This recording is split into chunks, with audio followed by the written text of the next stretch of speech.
इसमें पहला बोला गया है कि शिक्षा जो मूलतः राज्य का विषय था उस समवर्ती सूची में स्थानांतरित किया गया है। वो कौन सा संशोधन में किया गया था? तो ये किया गया था 42वां संविधान संशोधन 1976 के माध्यम से। शिक्षा का अगर हम बात करते हैं तो शिक्षा पहले राज्य सूची का विषय था, लेकिन 42वां संविधान संशोधन 1976 के माध्यम से शिक्षा को ला की समवर्ती सूची में रख दिया गया है। अब इसके साथ 5 विषय है जो संघ सूची से अति समवर्ती सूची में राज्य सूची से लाया गया है। जिस पर पहला बात करेंगे तो पहला हो गया शिक्षा, दूसरा हो गया जनसंख्या, तीसरा था नियंत्रण मापतौल, और चौथा का अगर बात करेंगे तो वन्य जीव, और पांचवा न्याय प्रशासन है। तो इसका आंसर का अगर हम बात करेंगे तो आंसर इसका हो गया 42वां संविधान संशोधन 1976 के द्वारा, 1976 के द्वारा। नेक्स्ट प्रश्न का अगर हम बात करते हैं तो नेक्स्ट प्रश्न में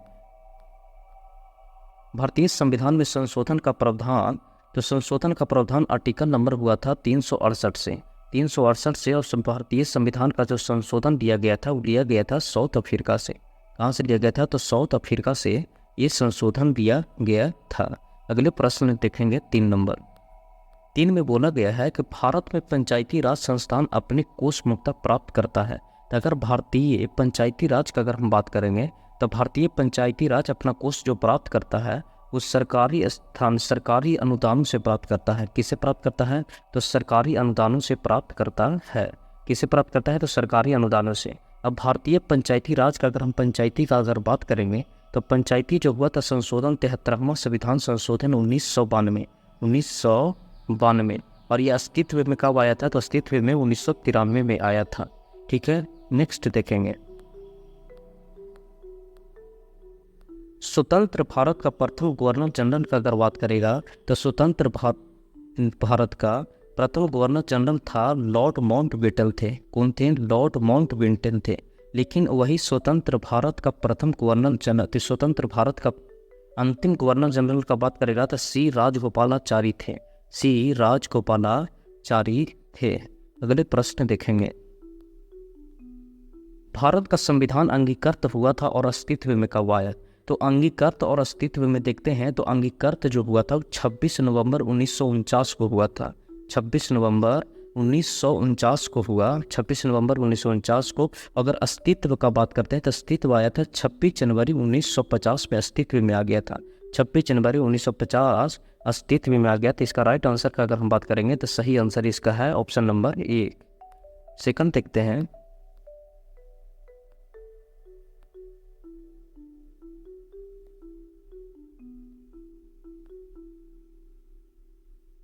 भारत का संविधान अंगीकृत हुआ था, तो ये तो 5 नंबर हो गया। 6 नंबर देखते हैं।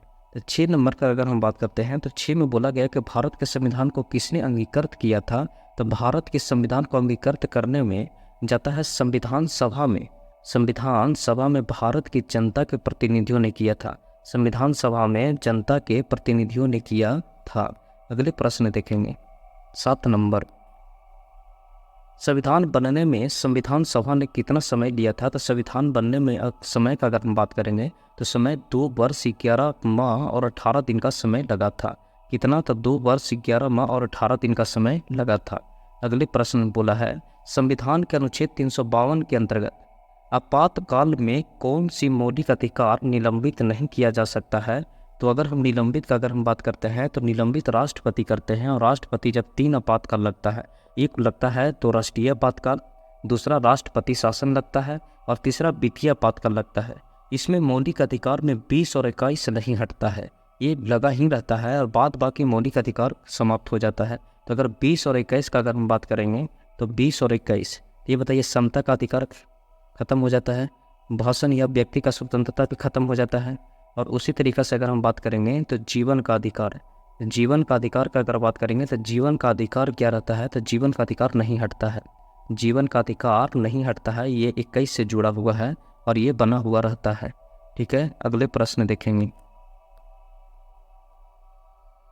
मौलिक अधिकार किस प्रकार का निलंबित किया जा सकता है? तो मौलिक अधिकार किस प्रकार से निलंबित किया जा सकता है? तो अब ये बताएं कि जब मौलिक अधिकार को निलंबित करेगा तो करेगा राष्ट्रपति।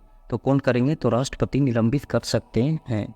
कौन कर सकते हैं? तो राष्ट्रपति निलंबित कर सकते हैं। अगले प्रश्न देखेंगे, कौन लोकसभा को उसकी अब लोकसभा के इसकी अवधि के समाप्त होने के पूर्व ही भंग कर सकता है। अगर हम बात करते हैं लोकसभा का, तो लोकसभा एक अस्थायी सदन है। लोकसभा क्या है? एक अस्थायी सदन है और इसकी सदस्यता लेने के लिए मिनिमम 25 साल होना चाहिए। ठीक है। अगर राज्यसभा का अगर सदस्य का तो 30 साल हो गया, और राष्ट्रपति, उपराज्यपाल और उपराष्ट्रपति का अगर एज का बात करेंगे तो उसका उम्र होना चाहिए 35 वर्ष। अब पुनः कहेंगे कौन लोकसभा के इसकी अवधि को समाप्त होने के पूर्व भंग कर सकता है। तो अगर भंग का अगर बात करते हैं तो लोकसभा को भंग करेगा प्रधानमंत्री की सलाह पर राष्ट्रपति करते हैं। कौन करते हैं? प्रधानमंत्री की सलाह पर कौन करते हैं? तो राष्ट्रपति भंग करते हैं। तो इसका आंसर का अगर हम बात करते हैं तो आंसर हो जाएगा 10 का 2। राज्यसभा किसके द्वारा भंग किया जा सकता है? तो राज्यसभा किसके द्वारा भंग किया जा सकता है? देखिए, राज्यसभा भंग नहीं होता है। राज्यसभा एक अस्थायी सदन है। राज्यसभा एक क्या है? तो एक अस्थायी सदन आता है और ये भंग नहीं होता है। हाँ, इसकी सदस्य का कार्यकाल का अगर बात करोगे तो 6 साल होता है। कितना होता है? तो 6 साल होता है। तो राज्यसभा किसके द्वारा भंग किया जा सकता है? तो नहीं ये होगा, नहीं ये होगा और नहीं ये होगा। इसका आंसर का अगर बात करेंगे तो ऑप्शन नंबर 4 होगा। राज्य के राज्यपाल अपने कार्य हेतु उत्तरदायी होते हैं। राज्य के राज्यपाल अपने कार्य के प्रति उत्तरदायी जो होते हैं वो होते हैं राष्ट्रपति के प्रति उत्तरदायी होते हैं। किसके प्रति उत्तरदायी होते हैं? तो राष्ट्रपति के प्रति उत्तरदायी होते हैं। अगला क्वेश्चन देखेंगे, कौन न्यायपालिका का कार्य नहीं है? अगर न्यायपालिका के अगर कार्य का अगर हम बात करते हैं तो न्यायपालिका का कार्य नहीं है। तो न्यायपालिका का कार्य का देखते हैं तो पहला में बोला है नागरिक के अधिकार के लिए अभिभावक की तरह कार्य करना। ये तो नागरिक के लिए कार्य करेगा ही नहीं, तो अभिभावक की तरह ही खड़ी रहता है। राज्य एवं केंद्र के मध्य विवाद का निपटारा करना। देखिए, राज्य और केंद्र के मध्य विवाद का निपटारा जो है ये एक अलग ही है और ये संसद के पास में होता है। और आगे हम देखते हैं तो आगे दिया गया है अपराधियों को पकड़ना और उन्हें दंडित करना, तो ये भी सही है। और वाद जारी करना ये भी सही है। लेकिन इसका आंसर का अगर बात करोगे तो आंसर नंबर हो जाएगा 13 के 2। 13 के आंसर क्या हो जाएगा? 2 नहीं पूछा है तो 2 है जो नहीं होगा। भारत में किसे न्यायिक समीक्षा का अधिकार प्राप्त है? न्यायिक समीक्षा का अधिकार प्राप्त है। तो न्यायिक समीक्षा का अगर हम बात करेंगे तो न्यायिक समीक्षा का अधिकार प्राप्त है। न्यायिक समीक्षा का, तो न्यायिक समीक्षा का उच्च न्यायालय और सर्वोच्च न्यायालय को प्राप्त है। उच्च न्यायालय और सर्वोच्च न्यायालय को बात करें। अगर हाई कोर्ट का हम बात करते हैं तो हाई कोर्ट का जो अनुच्छेद है तो अनुच्छेद 124 होता है। और सुप्रीम कोर्ट का, सॉरी, ये सुप्रीम कोर्ट का हो गया। और हाई कोर्ट का अगर हम बात करते हैं तो हाई कोर्ट का हो जाएगा 214। कितना होगा? तो 214 आर्टिकल होगा।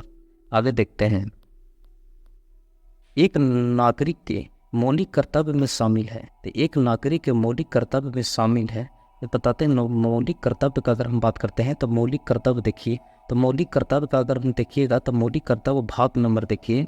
तो भाग का अगर हम बात करते हैं तो मौलिक कर्तव्य भाग दिया हुआ है और के का में, किसमें दिया गया है? मौलिक कर्तव्य और के का। अब इसमें बोला गया है कि कौन नहीं है। तो देखिए, राष्ट्रपति के प्रति श्रद्धा ये भी नहीं है, सरकार के प्रति श्रद्धा ये भी नहीं है। लेकिन संविधान, राष्ट्रीय ध्वज एवं राष्ट्रीय उत्कृष्टता का संविधान ये है। तो ये बोलता है नागरिक के मौलिक कर्तव्यों में शामिल कौन है? तो संविधान, राष्ट्रीय ध्वज एवं राष्ट्रीय उत्कृष्टता के प्रति श्रद्धा। नेक्स्ट देखेंगे, राष्ट्रपति के चुनाव में विवाद के मामले को संदर्भित किया जाता है। राष्ट्रपति के चुनाव में विवाद का मामला जो देखेगा वो सर्वोच्च न्यायालय देखता है। कौन देखता है? तो सर्वोच्च न्यायालय देखता है। कौन देखता है? तो सर्वोच्च न्यायालय देखता है। अगर राष्ट्रपति के चुनाव में कोई भी विवाद आया है तो उसका अगर निपटारा जो करेगा, वो सोल्यूशन करेगा, वो करता है राष्ट्रपति करता है। कौन करेगा? तो राष्ट्रपति करता है। उपराष्ट्रपति का पद, उपराष्ट्रपति का पद का अगर बात किया है तो उपराष्ट्रपति का पद जो है वो हम 17 के 1 देखेंगे कि इस उपराष्ट्रपति का पद, उपराष्ट्रपति का अगर पद का बात करते हैं तो संविधान के द्वारा सृजित किया गया है। किसके द्वारा सृजित किया गया है? तो संविधान के द्वारा सृजित किया गया है।